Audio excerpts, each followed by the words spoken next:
Hey there, and welcome back to English Pod. I'm Marco. And I'm Erica. We're so happy you're here. If you want to speak English better and feel more confident, you're in the right place. That's right. This podcast is all about helping you improve your English through real, simple conversations. And listening is one of the best ways to grow your skills. When you listen to natural English like this, your brain starts to think in English. Over time, your speaking also becomes smoother and easier. So just relax, enjoy, and let your English grow naturally. Today's topic is a big one. Many English learners say, I can understand English, but I can't speak it. Oh, yes, I remember feeling that way. I could understand movies, podcasts, even people talking to me. But when it was time for me to speak, I just couldn't. My mind went completely blank. That's something so many learners feel. And today, we're going to talk about why that happens and what you can do to change it. So, grab a cup of tea, get comfortable, and let's dive in. Why you can understand but not speak. So, Erica, why is it that so many people understand English, but they can't speak it? That's such an important question, Marco. And the answer is simple, but powerful. Listening and speaking are two different skills. Different?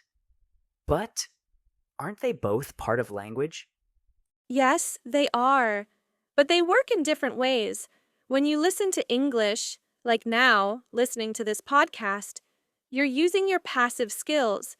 Your brain is receiving the language. You're taking it in like a sponge. Okay, so listening is like absorbing the language? Exactly. But speaking is an active skill. That means you have to take the words from your brain, put them together into sentences, and say them out loud. Fast. That's much harder. Yeah, that makes sense. Like, watching a movie is easier than acting in one. Great example. You can enjoy a movie and understand what's happening. But if someone said, okay, now you act in the movie, you'd freeze, right? Totally. I'd panic. And that's what happens with speaking. Your brain knows the words. They're in there, but when it's your turn to speak, you feel blocked. So, it's not about being bad at English. It's just that speaking takes more effort. Yes, and more practice. I remember feeling so frustrated. I could understand podcasts, interviews, even jokes. But when someone asked me a simple question, I couldn't answer. My mind went blank. I think a lot of learners feel that way. They do. But here's the good news. If you understand English, that means your brain already knows a lot. You have a strong foundation. Speaking is just the next step. And like any skill, it can be trained. So it's like learning to ride a bike? Exactly. At first, it's scary. You might fall. But with practice, it becomes natural. The same goes for speaking English. You don't need to be perfect. You just need to start. That's really encouraging. It's true. Think of speaking as a muscle. The more you use it, the stronger it gets. So don't be afraid of mistakes or silence. The important thing is to try. Every sentence, even a small one, is progress. So if someone listening understands this podcast, but struggles to speak, it means they're already halfway there? Absolutely. Listening builds your vocabulary, your pronunciation, your rhythm. All of that helps with speaking. You're not starting from zero, you're building on something real. That's awesome. So what's the next step after understanding? Well, in the next part, we'll talk about a big thing that holds people back: fear, and how you can overcome it. Ready? I'm ready. Let's do this. Overcoming the fear of speaking. Okay, Erica, so now we know that listening and speaking are different skills, but let's talk about the big thing that stops many learners from speaking: fear. Oh, yes. I know that fear very well. It's the fear of saying the wrong thing, or sounding silly, or not knowing the right word. And guess what? I had all those fears. Really? But now you speak so confidently? Thanks, Marco. But it wasn't always like this. In the beginning, I was scared to open my mouth. I would think, what if I say something wrong? What if people laugh at me? What if they don't understand me? Marco, so what happened? Honestly, most of the time I just stayed quiet. Even when I wanted to speak, I stopped myself. I was so worried about making a mistake that I said nothing at all. That's a common feeling. But what helped you change? One simple idea: mistakes are normal. In fact, they're necessary for learning. Like trial and error? Exactly. Think about babies learning to speak. They make so many funny mistakes: wrong words, wrong grammar, funny sounds, but no one gets mad at them. People smile and help them. That's true. Nobody expects a baby to speak perfectly. Right? So, why do we expect ourselves to be perfect in a second language? It doesn't make sense. Once I understood that, I relaxed. I stopped chasing perfection and started focusing on progress. And that changed everything? It did. I gave myself permission to make mistakes. I told myself, it's okay to sound strange. It's okay to forget words. Just try. That's powerful. Here's what also helped. Most people are kind. They won't laugh at you. If they notice a mistake, they might help, or they might not even care. People admire you for trying to speak another language. So the fear is often just in our heads? Yes, we build a wall of fear in our minds, but the truth is, no one expects you to be perfect. And every time you speak, even with mistakes, you're making that wall smaller. So what's a good way to start breaking that fear? Start small. Don't worry about long conversations. Just say short sentences out loud, even when you're alone. Like, I'm hungry. It's a nice day. I'm going to the store. That sounds easy enough. It is. And those little sentences train your brain and your mouth. The more you do it, the less scary speaking feels. Did you do this a lot? All the time. I'd walk around my apartment talking to myself in English.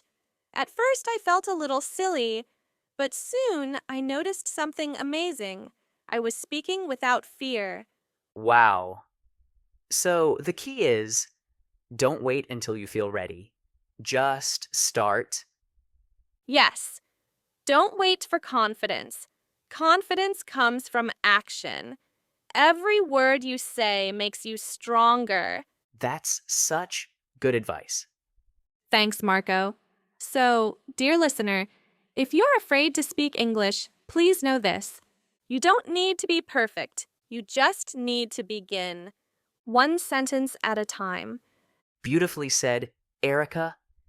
In the next part, we'll talk about how to practice speaking every day, even if you're alone. Yes, some of my favorite tips are coming next. Stay with us. How to practice speaking every day, even if you're alone. Okay, Erica? So, we've talked about fear and how important it is to speak, even if it's not perfect. But here's a question many learners ask. How can I practice speaking if I don't have anyone to talk to? Oh, yes, I know that question very well. When I started learning English, I didn't have any friends who spoke it. No partner, no teacher, just me. But guess what? That didn't stop me. So, how did you practice? I got creative. And today, I want to share some super simple ways that anyone can practice speaking. Yes, even alone. Great. Let's hear them. Okay, tip number 1, talk to yourself. I know it sounds a little weird, but it works. I used to walk around my room describing everything I was doing. Like, I'm brushing my teeth. I'm making coffee. I'm going to wear my favorite sweater. That's so simple. Exactly! And that's the point. You're not trying to be perfect. You're just training your brain to think in English. No pressure, no fear. Just practice. And you can do this anytime, anywhere. Yes.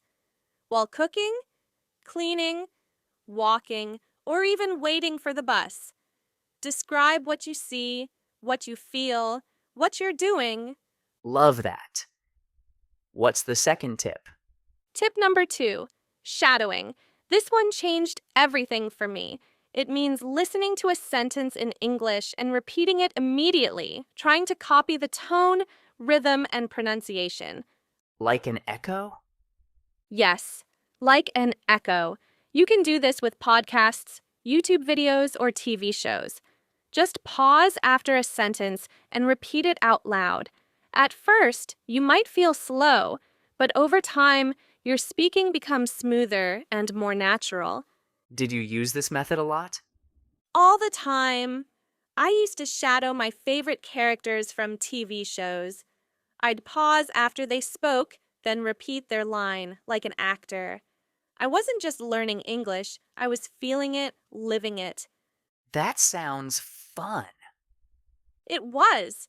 And it really helped my pronunciation and confidence. Plus, I learned real expressions that native speakers actually use. Awesome. So what's next? Tip number 3, record yourself. Pick a simple topic, like your day, your plans, your favorite food, and talk about it for 1 or 2 minutes. Then listen back. Ugh, I don't like hearing my own voice. Ha ha ha ha. Me neither at first. But trust me, it's worth it. When you listen to yourself, you can hear your pronunciation, your grammar, your rhythm. You can notice what sounds good and what needs work. It's like giving yourself a mini English lesson. And it helps you track your progress, right? Exactly. The first recordings might be hard to listen to, but after a few weeks, you'll say, "Wow, I've improved." So speaking alone isn't weird. It's smart. It's very smart. And it works. You don't need a classroom or a native speaker. You just need your voice, a little time, and the courage to try. What about language apps? Great point. Tip number 4, use language exchange apps. I found people who wanted to learn my native language, and we helped each other. It was friendly, fun, and really motivating. So even if you're shy, you can practice at your own pace? Yes. Some apps let you send voice messages instead of live talking. That way, you can think first and practice as much as you need. These are amazing tips, Erica. Thank you. My pleasure. So to all our listeners, don't wait for the perfect time, place, or partner. Start speaking now. Even 5 minutes a day will make a big difference. That's right. Speaking English is like building a muscle. The more you use it, the stronger it gets. And remember, nobody is watching, nobody is judging. So, speak freely, speak often, and enjoy the journey. In our next part, we'll talk about how listening can help you speak better. You don't want to miss that?